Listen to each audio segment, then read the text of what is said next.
இது போன்ற படித்தவர்கள் பட்டதாரிகள் ஏதாவது அகத்தி புத்தாமாக தான் ஒரு குடும்பத்தில் இருப்பார்கள். ஒரு காலத்தில் ஒரு அரை நூற்றாண்டுக்கு முன்னால் பார்த்தால் அத்தி புத்தா மாதிரி தான் ஒரு டாக்டரோ ஒரு பட்டதாரியாக இருப்பார்கள். ஆனால் இன்றைக்கு ஊருக்கு ஊர், கிராமத்திற்கு கிராமம், வீட்டுக்கு வீடு பட்டதாரிகள் டாக்டர் இருக்கிறான்னு சொன்னால் அதற்கு காரணம் திராவிட இயக்கம் என்பதை யாரும் மறந்து விடக்கூடாது. ஆக அப்படிப்பட்ட திராவிட இயக்கத்துடைய வழித்துணராக திராவிட முன்னேற்ற கழகத்திலே இன்றைக்கு அந்த குடும்பத்தில் இருக்கக்கூடிய திருமணமாக இந்த திருமணம் நடந்து கொண்டு இருக்கிறது. ஆனால் இந்த நிலை வருவதற்கு காரணமாக இருந்ததை யார் என்பதை இன்றைக்கு இருக்கக்கூடிய இளைஞர்கள் புரிந்து கொள்ள வேண்டும், தெரிந்து கொள்ள வேண்டும். அவருக்கு புரியல, தெரியல.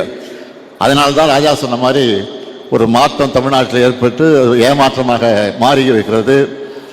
லட்சக்கணக்கான மக்கள் செய்த தவறு கோடிக்கணக்கான மக்களை இன்றைக்கு துன்புறுத்தி கொண்டிருக்கிறது.